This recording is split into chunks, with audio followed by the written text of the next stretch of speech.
할렐루야. 우리 하나님 말씀 보겠습니다. 마가복음 4장 35절에서 41절까지의 말씀입니다. 마가복음 4장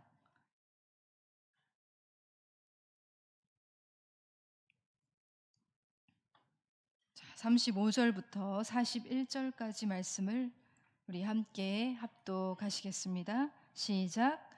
그날 저물 때에 제자들에게 이르시되 우리가 저편으로 건너가자 하시니 그들이 무리를 떠나 예수를 배에 계신 그대로 모시고 가매 다른 배들도 함께 하더니 큰 광풍이 일어나며 물결이 배에 부딪혀 들어와 배에 가득하게 되었더라.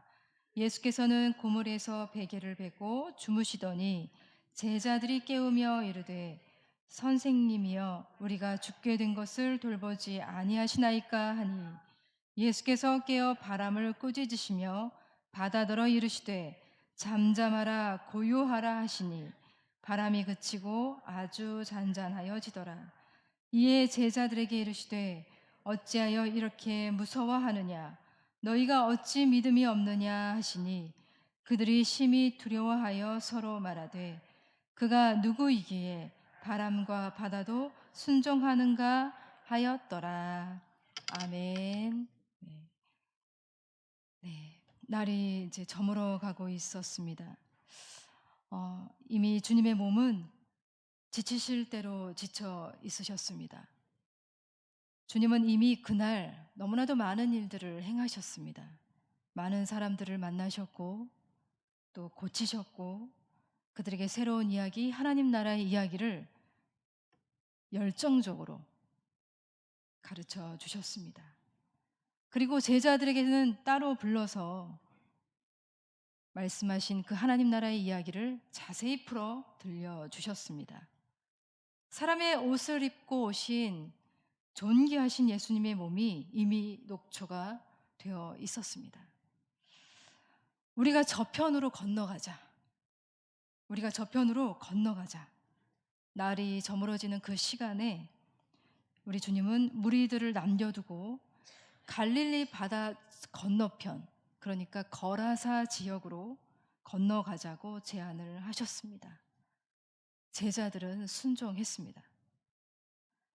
배에 오르신 예수님을 그대로 모시고 갈릴리 바다를 건너서 동남쪽, 약간 조금은 낯선 그곳으로 향하고 있습니다. 승선에 문제가 없었고 배로 이동하는 일에도 아무런 문제, 하자가 없었습니다. 또 이쪽 일의 전문가인 그 일부 어부 제자들도 몇몇이 있었습니다. 문제가 전혀 없었습니다. 그러나 문제가 생깁니다. 예수님을 모시고 가는 배에 문제가 생깁니다. 해가 저문 이 밤바다에 예기치 않은 바람이 불어옵니다. 보통 바람이 아니었습니다. 큰 광풍, 미친 바람이 거세게 몰아칩니다. 배가 일렁입니다. 파도가 일어납니다. 파도가 배 안으로 덮쳐 들어옵니다. 갈릴리 바다에서 뱃사람으로 잔뼈가 굵은 이 제자들도 속수무책입니다. 도저히 바람을 막을 수가 없습니다. 파도를 비껴나갈 수가 없습니다. 이러다가 배가 잠길 것만 같습니다. 물이 차오르고 있습니다. 죽을 수도 있는 상황이었습니다. 두려운 상황이에요. 바로 이러한 상황을 렘브란트라고 하는 화가가 그림으로 그렸는데 한번 보여주시겠어요? 네, 바로 이 그림이에요. 굉장히 위협적이고 위험한 상황이죠. 이 상황을 모면하고자 어떤 사람은 뱃머리 위에서 애를 쓰고 있고 어떤 사람은 돛대를 붙잡으면서 또 어떤 사람은 노를 저으면서 온갖 애를 쓰고 있습니다. 그러나 모두 어찌할 줄을 알지 못합니다. 쩔쩔매고 있습니다. 놀라운 건 이러한 상황에도 예수님이 고물에서 베개를 베고 주무시고 계시다는 사실이었습니다. 아주 작정하고 주무시고 계십니다.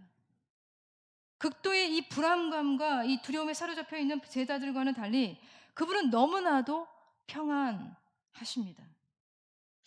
어떻게 이러한 상황 속에서 예수님은 주무실 수가 있었을까요? 배 전체가 이 광풍에 몰아치고 있고 뱃속에 이 물이 들어오고 있는데 어떻게 이렇게 평안하게 주무시고 계실 수 있을까요? 평안하게 주무시고 계셨던 예수님을 깨운 것은 미친 바람도 그리고 파도도 아니었습니다. 네, 두려움에 사로잡힌 제자들이 예수님을 깨운 것입니다. 우리 38절의 말씀을 한번 같이 읽어볼까요? 시작. 예수께서는 고물에서 베개를 베고 주무시더니 제자들이 깨우며 이르되 선생님이여 우리가 죽게 된 것을 돌보지 아니하시나이까 하니. 네, 그들은 좀 격양되어 있습니다. 말하자면 우리 모두가 죽지 않으려고 얼마나 노력하고 있는데 당신이 어떻게 이 순간에 잠이나 자고 계십니까? 라는 질문이었어요.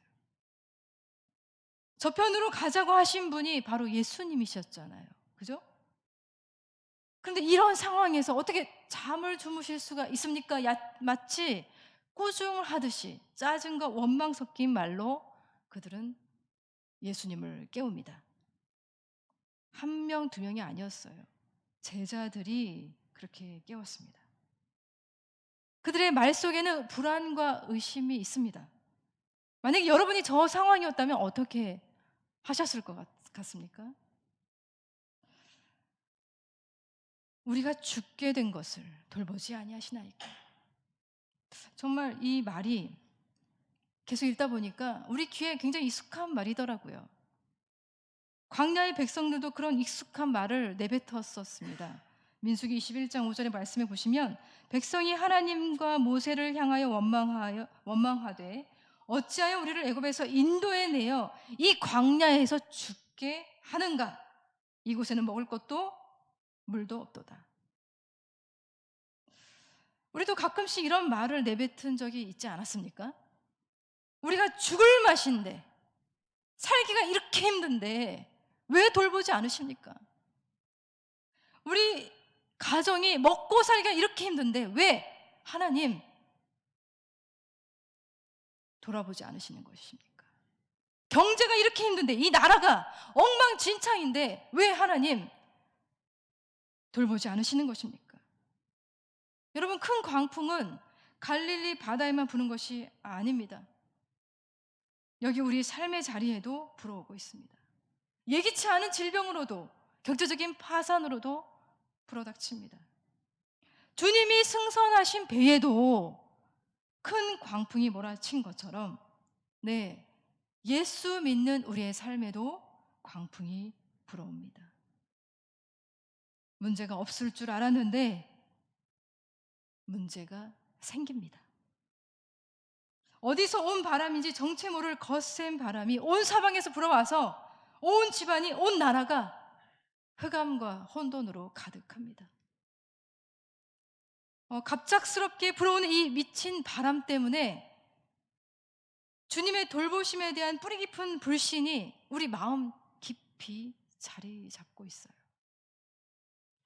열심히 신앙생활 하다가도 예기치 않은 일이 다가오면 어떻습니까?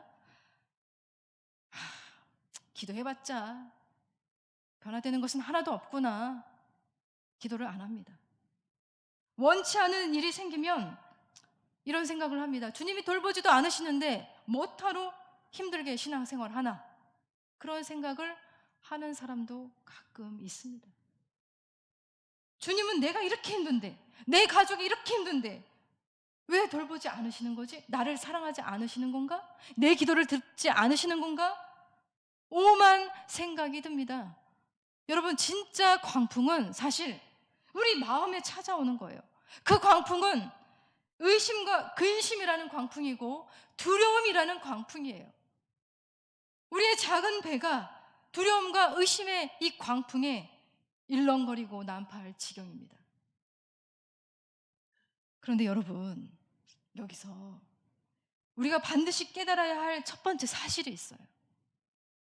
우리의 염려, 우리의 두려움으로 우리의 배가 난파하기 직전에 반드시 우리가 알아야 할 사실이에요.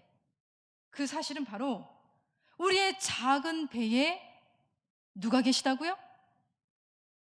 누가 계십니까? 예수님이 계시다는 거예요. 예수님이 타고 계시다는 거예요. 예수님이 계십니다. 거기에 예수님이 계세요. 여기에 예수님이 계십니다. 여러분 각자 작은 배에 예수님이 계세요. 우리 가정이라고 하는 이 작은 배에, 우리 교회 공동체라고 하는 이 작은 배에 예수님이 계십니다. 전혀 질서가 잡히지 않고 어수선하고 미숙해 보이는 그 마지막 만찬의 자리에 그 모였던 제자들의 모습을 한번 생각해 보십시오. 그러나 거기에 누가 계셨습니까? 예수님이 그 중심에 계셨습니다. 그래서 만찬의 자리는 의미가 있는 자리가 된 것이죠. 여러분, 광풍이 몰아치는 그 배에도 예수님이 계셨습니다. 그 예수님 어떤 예수님이신가요? 이 제자들의 성화의 잠에서 깨어난 예수님이 바로 일어나서 이렇게 말씀하고 계십니다. 우리 39절의 말씀을 함께 읽어볼까요? 시작. 예수께서 깨어 바람을 꾸짖으시며 바다더러 이르시되 잠잠하라 고요하라 하시니 바람이 그치고 아주 잔잔하여 지더라. 아멘. 네, 혼돈과 공허, 흑암이 가득한 이 태초에 빛이 있으라 하시니 빛이 있었던 그 창조의 놀라운 사건처럼 잠잠하라, 고요하라, 그렇게 말씀하신 주님의 말씀에 바다도 고요해지고 바람도 잠잠해집니다. 순종합니다. 여러분, 예수님이 광풍을 만난 이 제자들의 크고 작은 좀 보잘것없는 그 모습과 태도에 대해서 바로 반응하지 않으셨고, 가장 먼저 그분의 속성대로, 그분의 인격대로, 그분의 성품대로 그 상황을 장악하셨다는 사실을 여러분 기억하세요. 우리 예수님이 먼저 그 상황을 장악하셨습니다. 통제하셨습니다. 다스려 주셨습니다. 그 문제적인 상황을 통치하셨습니다. 처음부터 모든 것이 그분의 주권 아래 있었던 것처럼 장악하셨습니다. 그렇게 우리 주님은 자신이 누구인지를 드러내 주십니다. 그분은 창조자이고 전능자이고 구원자이십니다. 아멘. 여러분, 기도하는 우리가 알아야 할 두 번째 사실은 바로 이거예요. 그가 누구인가? 여러분, 우리가 누구인지 아는 것보다 더 중요한 것, 그리고 우리가 기도하는 대상자들이 어떤 기도의 제목을 가지고 있는지 아는 것보다 더 중요한 것, 그거는 바로 우리의 기도를 들으시는 그분이 누구신가, 그분이 누구신지 아는 것이 가장 중요합니다. 제자들이 말합니다. 우리 41절의 말씀 함께 읽어보도록 하겠습니다. 시작. 그들이 심히 두려워하여 서로 말하되 그가 누구이기에 바람과 바다도 순종하는가 하였더라. 그들이 말합니다. 그가 누구이기에, 도대체 그는 누구신가? 광풍이 불어온 것보다, 그들이 죽을 만큼 애를 쓴 것보다 더 중요한 사실은 바로 이것이에요. 그는 누구인가? 우리의 삶에 찾아온 것이 무엇인지 아는 것보다, 그리고 우리가 그 문제를 해결하기 위해서 얼마나 애를 쓰고 수고했는지보다 더 중요한 것은 우리와 함께 하시고 우리를 사랑하시는 그분이 누구신가라는 거예요. 기도의 모든 응답, 기도의 모든 역사는 바로 이것으로 결정되는 겁니다. 여러분 알고 계십니까? 여러분이 기도하는, 부르짖어 간절히 간구하는 그 대상, 바로 우리 주님을 여러분 제대로 알고 계십니까? 그분이 전능자이고 그분이 구원자이심을 여러분 믿습니까? 아멘. 사도 바울은 에베소 교회 공동체를 위해서 이렇게 기도했습니다. 에베소서 1장 17절에서 19절의 말씀에 이런 말씀이 있어요. 우리 주 예수 그리스도의 하나님 영광의 아버지께서 지혜와 계시의 영을 너희에게 주사 하나님을 알게 하시고 너희 마음의 눈을 밝히사 그의 부르심의 소망이 무엇이며 성도 안에서 그 기업의 영광의 풍성함이 무엇이며 그의 힘의 위력으로 역사하심을 따라 믿는 우리에게 베푸신 능력의 지극히 크심이 어떠한 것을 너희로 알게 하시기를 구하노라. 여러분, 하나님이 우리에게 지혜와 계시의 영을 주시고 우리의 마음의 눈을 활짝 열어주셔서 정말 보아야 할 것을 보게 하시고 정말 들어야 될 것을 듣게 하시고 정말 깨달아야 할 것을 깨닫게 하시기를 간절히 소망합니다. 진짜 믿음의 눈이 열려지기를 바랍니다. 어쩌면 이 배에서 잠을 자고 있었던 건 예수님이 아니라 제자들이 아니었을까라는 생각이 듭니다. 제자들은 자신들 배에 승선하신 예수님이 정말 어떤 분이신지 모르고 있었어요. 그분이 하늘과 땅 이 모든 만물을 창조하신 설계자이시고 이 세상을 구원하시기 위해서 연약한 인간의 몸으로 오신 바로 구원자이심을 그들은 알지 못했던 겁니다. 그래서 그들은 선생님이요, 고작 선생님이라고 부르고 있고 우리가 죽게 된 것을 돌보지 아니하시나이까 라고 하면서 분노와 의심의 언어를 내뱉게 되었습니다. 그러나 예수님은 그런 제자들을 향해서 이렇게 말씀하고 계시죠. 우리 40절의 말씀을 함께 읽어보겠습니다. 시작. 이렇게 무서워하느냐? 너희가 어찌 믿음이 없느냐 하시니. 네, 마치 이렇게 말씀하시는 것 같습니다. 이 배에 내가 있는데 뭐가 그렇게 두렵니? 뭐가 그렇게 무섭니? 내가 누구인지 진짜 모르겠느냐? 그들은 깨닫지 못한 거죠. 예수님이 계셔도 죽을 것 같다고 그렇게 말하고 있습니다. 여러분, 우리도 참 여전히 하나님을 믿고 있고 예수님을 믿고 있음에도 불구하고 좀 어려운 일이 닥치면 죽겠다 하죠. 살겠다 안 하고 죽겠다 합니다.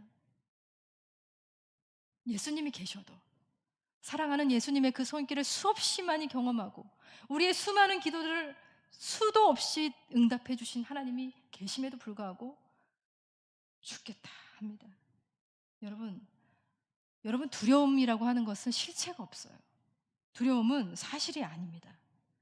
두려움은 우리가 위협을 느껴서 마음이 불안하고 조심스러운 이 감정적인 상태가 바로 두려움이에요. 독일의 슈테그만이라고 하는 이 박사님이 계시는데요. 그분이 비용 요소의 두려움이라고 하는 논문을 쓰셨는데 보통 사람들이 두려움을 잊기 위해서 지출하는 비용이 무려 독일에서는 1년에 80조 원이라고 추정하고 있습니다. 80조.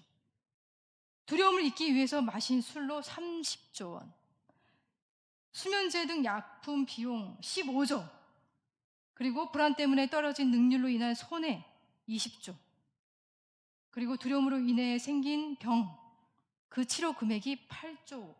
이렇게 해서 거의 80조나 두려움으로 이 비용이 소모된다고 말을 하고 있습니다. 여러분, 프랭클린 루즈벨트 대통령도 대통령 취임 연설할 때 이런 말을 했거든요. 우리가 두려워해야만 하는 유일한 것은 두려움 그 자체라고요. 하나님은 아브라함이 가나안 왕국들과 싸울 때에도 이렇게 말씀하셨어요. 아브라함아, 두려워하지 말라. 나는 내 방패요 너의 지극히 큰 상급이니라. 하나님은 이 여호수아에게도 비슷한 말씀을 하셨어요. 내가 네게 명령한 것이 아니냐? 강하고 담대하라. 두려워하지 말며 놀라지 말라.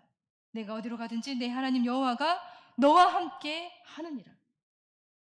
여러분, 우리가 얼마나 두려움에 사로잡혀 있는지 성경에는 두려워하지 말라라는 그 말씀이 365개나 돼요. 1년이 며칠이라고요? 365일이잖아요. 매일마다 두려워하지 말라고 말씀하고 있어요. 필립스 블룩스라고 하는 사람은 이렇게 말했습니다. 우리 위에 계신 하나님을 두려워하지 않는다면 우리 주위에 있는 모든 것을 두려워하게 될 것입니다. 그러나 하나님을 두려워한다면 여러분은 아무것도 두려워하지 않을 것입니다. 여러분, 풍랑이 있는 그 바다 한복판에 고물의 베개를 베고 잠을 주무시는 예수님을 한번 상상해 보시기 바랍니다. 저는 막 계속 생각했어요. 어떻게 잠을 주무실 수 있었을까? 생각해 보니 이 바다는 내 아버지의 바다다. 저 하늘은 내 아버지의 하늘이다. 내가 타고 있는 이 배는 내 아버지의 배다. 아버지의 것이 아닌 것이 하나도 없다는 것을 예수님은 아셨던 것 같습니다. 모든 것이 아버지의 것이고, 그래서 우리 주님은 아버지의 품에 안긴 아기처럼 모든 것을 아버지께 맡기고 주무실 수가 있었던 거죠. 아버지가 여기 계시다. 아버지가 나를 사랑하신다. 라는 그 믿음으로 쉼을 누리셨던 것입니다. 히브리서 4장 10절에 이런 말씀이 있어요. 이미 그의 안식에 들어간 자는 하나님이 자기의 일을 쉬심과 같이 그도 자기의 일을 쉬느니라. 예수님은 아버지 하나님을 온전히 신뢰하셨습니다. 바로 이것이 믿음이에요. 어찌하여 너희에게 믿음이 없느냐라고 하셨을 때 그분이 찾으셨던 믿음은 바로 이 믿음이었어요. 내가 여기에 있다. 내가 너희를 도와줄 수 있다. 그 믿음이에요. 예수님이 누리신 그 쉼을 우리도 함께 누릴 수 있기를 바랍니다. 주님은 우리에게 너희에게 어찌 지식이 없느냐, 어찌 이해력이 부족하냐라고 말씀하지 않으셨어요. 어찌 믿음이 없느냐. 여러분, 믿음이 있어야 자야 할 때 잘 수 있고 깨어 있어야 할 때 깨어 있을 수가 있습니다. 주님이 원하시는 그 믿음으로 오늘도 뜨겁게 기도할 수 있기를 소망합니다. 우리 시간에 함께 기도하겠습니다. 주님이 바로 여기에 계십니다. 주님이 우리를 도와주실 수 있으십니다. 우리의 작은 배에 승선하여 주신 예수님, 우리와 늘 함께하여 주시는 주님으로 인하여 이 시간에 감사의 기도를 드렸으면 좋겠습니다. 우리의 전능자, 우리의 구원자 되시는 우리 주님을 온전히 믿고 신뢰하고 맡겨드리면서 두려워하지 않고 온전한 믿음으로 이 시간에 기도의 자리로 나아갈 수 있도록 인도해달라고, 예수님이 하나님 아버지를 온전히 믿고 맡기고 참된 쉼을 누리셨던 것처럼 우리 기도의 시간이 여기 임재하시는 주님, 모든 것을 통제하시고 다스리시는 우리 주님으로 인해서 충만한 시간이 되게 하여 주옵소서. 성령으로 충만한 시간으로 인도하여 주옵소서. 이 시간에 간절히 이 기도의 제목으로 먼저 주님 앞에 나아가도록 하겠습니다. 기도하겠습니다. 살아계신 하나님, 예수님을 모신 우리의 작은 배에도 큰 광풍이 불어옵니다. 갑자기 시련이 몰아닥치기도 합니다. 그러나 주님, 혼란과 흑암의 소용돌이 속에 있을지라도 우리의 작은 배에 예수님이 계심을 기억하겠습니다. 바람도 바다도 다스리시고 통제하실 뿐 아니라 우리의 모든 문제를 지휘하시고 통치하시고 다스리시는 우리 주님이 계시기 때문에 우리에게는 그 어떤 두려움도 없습니다. 우리 인생의 배에 승선하신 주님은 우리의 전능자이시고 우리의 구원자이심을 항상 기억하며 믿음으로 나아가게 하여 주시옵소서. 주님이 사랑하시는 그 아버지의 품 안에서 그 어떠한 상황에서도 쉬실 수 있었던 것처럼 우리도 주님의 품 안에서 늘 평안할 수 있도록 은혜를 베풀어 주시옵소서. 예수님의 이름으로 기도드립니다. 아멘.